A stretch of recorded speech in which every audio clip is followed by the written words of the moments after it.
हैं, राजस्थान में जो कुछ हो रहा है वो भी देख रहे हैं, लेकिन मध्य प्रदेश में तो कह रहे हैं, जैसे प्रशांत जी कह रहे हैं कि वहाँ तो बिल्कुल लहर है, एंटी बीजेपी लहर है। अब 230 की 230 सीटें आ चुकी हैं भाजपा की भी सामने, उम्मीदवार जो हैं यानी कि सीटों पर। फिर उसके बाद क्या कुछ आप देख रहे हैं? मालवा निमाड़, क्या यही पार लगाएगा, नैया पार बीजेपी का, या यहां भी साफ? राजीव जी, यहाँ बहुत ज्यादा एंटी इनकम्बेंसी है। बीजेपी के अंदर इतनी बगावत है कि गृह मंत्री अमित शाह जो कार्यकर्ताओं का सम्मेलन करने के लिए आए थे, उन्होंने कार्यकर्ता सम्मेलन को एक तरफ छोड़ा और बगावतियों से 1-to-1 बातचीत करते रहे। कार्यकर्ता सम्मेलन धरा का धरा रह गया। यही हाल उनका ग्वालियर में था। ग्वालियर में भी वो डैमेज कंट्रोल में जुटे रहे। उन्हें लगता है कि अगर ये डैमेज कंट्रोल नहीं किया तो और भी बुरी हालत हो जाएगी। पहले ये बातें हो रही थी कि मध्य प्रदेश में बीजेपी गुजरात के अंदाज में चुनाव लड़ेगी, यानी बहुत से विधायकों के पत्ते काटेंगे, टिकट काटेंगे, लेकिन ऐसा हुआ नहीं। मध्य प्रदेश में बीजेपी ने समझौता किया क्योंकि उसे लगा कि जीतना बहुत मुश्किल है। और अब 4 नवंबर को प्रधानमंत्री फिर आ रहे हैं रतलाम, यानी अमित शाह ने तो लगभग ये कह सकते हैं कि मध्य प्रदेश को ही मुख्यालय बना लिया अपना, और यहीं से राजनीतिक गतिविधियां संचालित कर रहे हैं। अब प्रधानमंत्री मोदी आएंगे रतलाम में, तो रतलाम का भी एक बहुत बड़ा इलाका ऐसा जो आदिवासी बहुल इलाका है, और उन्हें लगता है कहीं ऐसा ना हो कि ये इलाका आदिवासियों की नाराजगी बीजेपी को ले डूबे, तो उसकी तैयारी भी चल रही है। अमित शाह ने 2 दिन पहले मध्य प्रदेश की एक सभा में कह दिया था कि अफसरों देख लो, अगर तुमने कमल का साथ नहीं दिया तो चुनाव के बाद देख लेंगे। इसका आशय स्पष्ट है कि धमकी दी गई थी। अब चुनाव आयोग को इसकी शिकायत की कांग्रेस ने, लेकिन चुनाव आयोग ने अभी तक कोई कार्रवाई की नहीं है। न तो अमित शाह को कोई नोटिस जारी किया है, न अधिकारियों से कहा कि वे बेबाक और बेखौफ होकर काम करें, ऐसी कोई बात उन्होंने कही नहीं है। अमित शाह की पूरी तैयारी मध्य प्रदेश में पार्टी संगठन को लेकर कि कहीं भी बगावत ना आए, तो वो सारे बगावत करने वाले लोगों से 1-to-1 बात कर रहे हैं और उन्हें जिम्मेदारी दे रहे हैं कि भाई अब मोदी जी आएंगे तो उनका स्वागत आप कीजिए, आपके लिए कोई और व्यवस्था की जा रही है, आप परेशान मत होइए। और पार्टी में अभी एक और बात उन्होंने कही जिसको लेके कई लोग चर्चा कर रहे हैं। अमित शाह ने कहा सरकार बनेगी तभी तो हम तुम्हारा कुछ कर पाएंगे। बगावती लोगों से कहा सरकार बनेगी तभी हम तुम्हारा कुछ कर पाएंगे, यानी क्या अमित शाह को यह डर है कि सरकार बनना मुश्किल है? और क्या वे बगावती लोगों को लॉलीपॉप दिखा रहे हैं कि देखिए आप मेहनत करिए ताकि सरकार बन जाए, बगावत मत कीजिए, क्योंकि अगर आप बगावत कर दोगे तो हमारा क्या हाल होगा, सरकार बनाना मुश्किल होगा। कांग्रेस ने जो शिकायत की कि ये अधिकारियों को धमका रहे हैं। चुनाव आयोग ने अभी तक कोई कार्रवाई नहीं की है, लेकिन फिर भी अभी चुनाव आयोग के पदाधिकारी शांत बैठे हैं। इधर हर तरफ बीजेपी में बगावत का मामला है। जबलपुर में बीजेपी के जिलाध्यक्ष ने इस्तीफा दे दिया। उन्होंने अमित शाह के सामने ही कहा कि मैं नहीं हूं पार्टी में, और उन्होंने इस्तीफा दे दिया।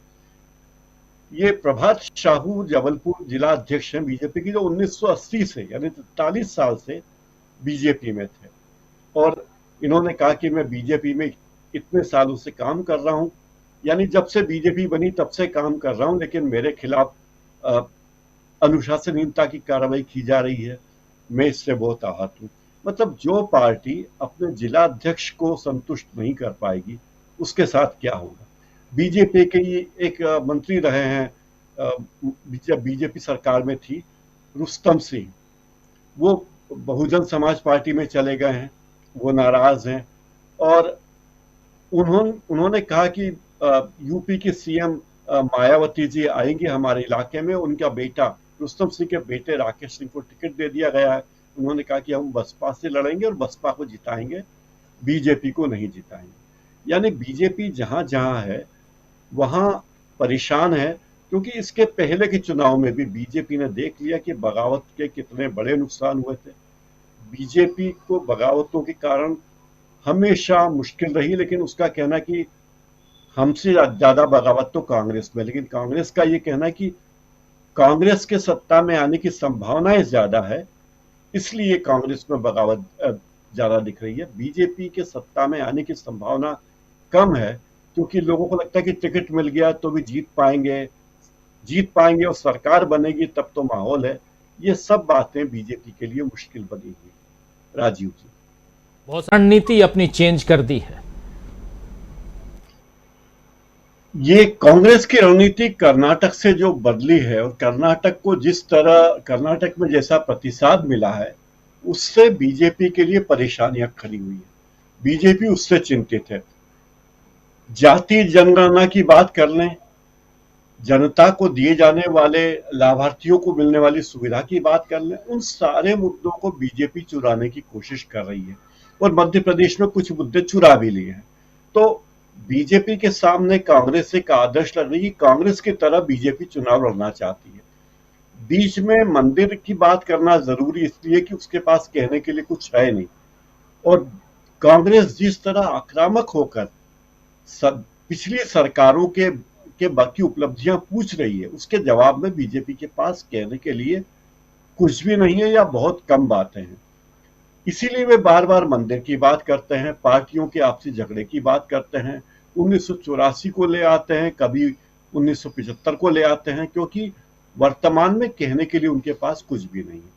अमित शाह ने अभी कहा कि आप देख लीजिए, मनमोहन सिंह जी के राज में 10 साल में जो काम हुआ और मोदी जी के राज में 9 साल में जो काम हुआ, उसकी तुलना कर लीजिए।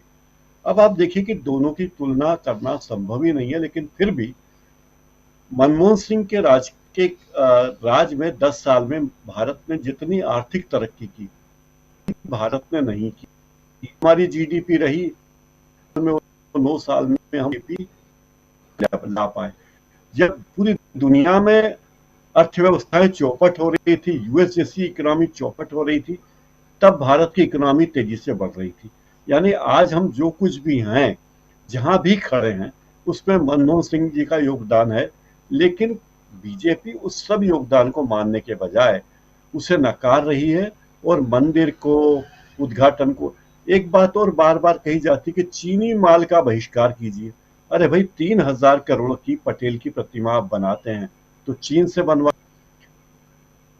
मध्य प्रदेश में ओंकारेश्वर में आप शंकराचार्य की मूर्ति बनाने की बात करते हैं 108 फीट की, तो वो आप चीन से बनवाते हैं। यानी सरकार 3000 करोड़ की मूर्ति चीन से खरीदे वो ठीक है, लेकिन एक आम आदमी अगर 100 रुपए की बिजली की लट्टू खरीद ले चीनी, तो वो ठीक नहीं है। ये क्या बात हुई। दूसरी बात है कि जो चीनी माल का आयात हो रहा है तो किसके कारण हो रहा है, सरकार रोक दे। लेकिन लोगों को भरमाने के लिए बातें वही कि देखिए चीन बड़ा खतरनाक है, चीन का सामान मत वापरिए। पर सरकार क्यों वापर रही है, लेकिन सरकार वापरेगी, और अनावश्यक खर्चे कर रही है सरकार। अगर पटेल की प्रतिमा इतनी ऊंचे नहीं होते, 3000 करोड़ के नहीं होती, 1 करोड़ की भी होती तो कोई फर्क नहीं पड़ता, लेकिन दिखाना है, क्योंकि ये सब दिखावे की, शोमैनशिप की जरूरत उन्हें लगती है कि हम दिखा दें। एक के घर में, जैसा मैंने कहा कि एक के घर में एक विद्यार्थी पढ़ाई कर रहा है, पढ़ाई पे वो 2 लाख रुपए फीस दे रहा है, लेकिन दूसरा परिवार 2 लाख रुपए का टीवी ला रहा है और कहा देखिए हमने कितनी तरक्की की, हमारे पास 2 लाख रुपए का टीवी है, हमारे पड़ोसी के पास नहीं।